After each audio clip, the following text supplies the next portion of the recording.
কেঁচা লোহা, তাম, মেগনেছিয়াম আৰু এলুমিনিয়ামৰ নমুনা লোৱা। প্ৰতিবিধ দেখিবলৈ কেনেকুৱা মন কৰা। প্ৰতিবিধৰ নমুনাৰ পৃষ্ঠটো চেণ্ড পেপাৰে ঘঁহি পৰিষ্কাৰ কৰা আৰু তাৰ পিছত পুনৰ সিহঁত দেখিবলৈ কেনেকুৱা হ'ল মন কৰা।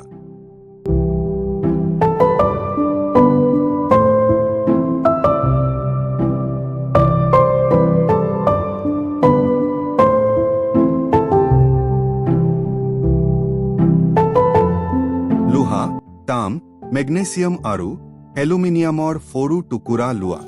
এই ধাতুবোৰ চুৰিয়ে কাটিবলৈ চেষ্টা কৰা আৰু তোমাৰ পৰ্যবেক্ষণবোৰ লিখা। ছডিয়াম ধাতুৰ এটা টুকুৰা লোৱা। সাৱধান, সদায় ছডিয়াম ধাতু সাৱধানে ব্যৱহাৰ কৰা উচিত।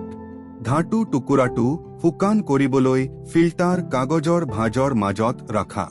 ইয়াৰ পিছত ধাতুৰ টুকুৰাটো এটা ৱাছগ্লাছত ৰাখি চুৰিৰে কাটিবলৈ চেষ্টা কৰা।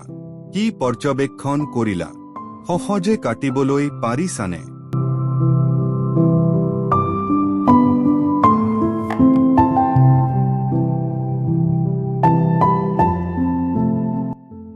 লোহা, জিংক, লেড আৰু তামৰ টুকুৰা লোৱা।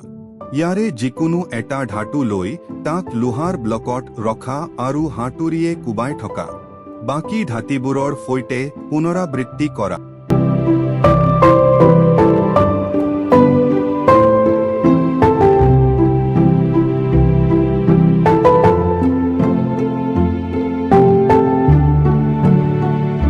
দেখিলা ধাতুবোৰ চেপেটা হৈছে নে গুৰি হৈছে।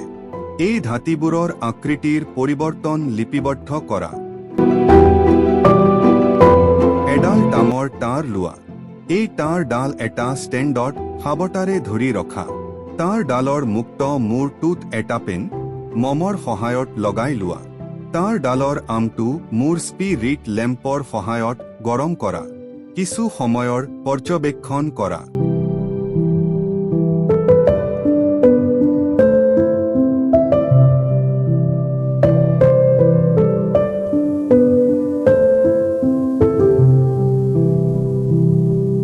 কি দেখিলা? পেনটো সাৰি পৰিল নে? তাঁৰ ডালৰ এটা মূৰৰ পৰা আনটো মূৰলৈ তাপ পৰিবহন হৈছে নে নাই?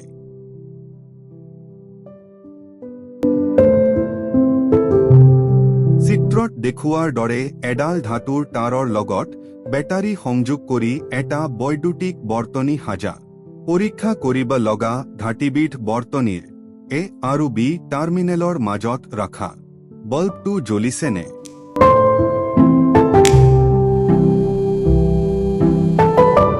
ইয়াৰ দ্বাৰা প্ৰমাণিত হ'ল যে ধাতুৰ মাজেদি বিদ্যুৎ পৰিবহন হয়। সকলো ধাতুৱে পানীৰ লগত বিক্ৰিয়া নকৰে। ছডিয়ামে চেঁচা পানীৰ লগতে বিক্ৰিয়া কৰে, কিন্তু মেগনেছিয়ামে উতলা পানীৰ লগতহে বিক্ৰিয়া কৰে। ছডিয়াম এটুকুৰা চেঁচা পানীৰ ওপৰত পেলাই দিলে পানীৰ ওপৰতে জুই জ্বলে, কাৰণ পানীৰ লগত ছডিয়ামৰ বিক্ৰিয়া ঘটি হাইড্ৰজেন গেছৰ লগতে প্ৰচণ্ড তাপ উৎপন্ন হয়। সেই তাপত হাইড্ৰজেন গেছ জ্বলি উঠে। এশটা কপাৰৰ পাত আৰু এশটা এলুমিনিয়ামৰ পাত লোৱা। দুশটা পাতত সুকীয়া সুকীয়াকৈ বাৰ্ণৰ দহন হ'বলৈ দিয়া। দুবাৰতে বাৰ্ণাৰৰ জুইৰ ৰঙৰ পাৰ্থক্য মন কৰিছানে? দহনৰ পিছত ধাতুৰ পাতৰ ৰঙৰ পৰিৱৰ্তন লক্ষ্য কৰা। ধাতুৰ লগত বায়ুৰ বিক্ৰিয়া হ'লে ধাতব অক্সাইড উৎপন্ন হয়।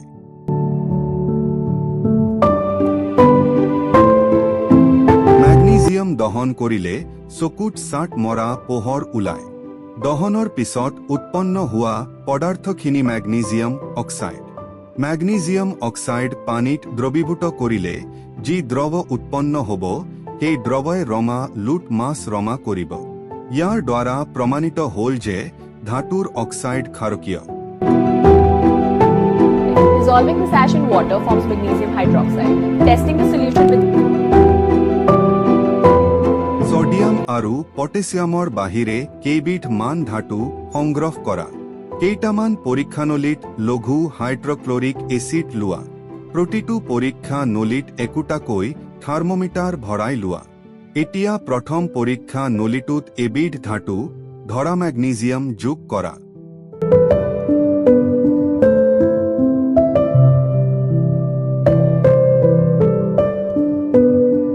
ওলোৱা দেখিছানে সেয়া হাইড্ৰজেন গেছ ইফালে থাৰ্মোমিটাৰটো চোৱা উষ্ণতা বৃদ্ধি হোৱা দেখিবলৈ পাবা ছডিয়াম আৰু পটেছিয়াম কিয় ল'বলৈ দিয়া নাই গম পালানে ইহঁতৰ লগত এচিডৰ বিক্ৰিয়া হ'লে উৎপন্ন হোৱা হাইড্ৰজেন গেছ জ্বলি বিস্ফোৰণ ঘটিব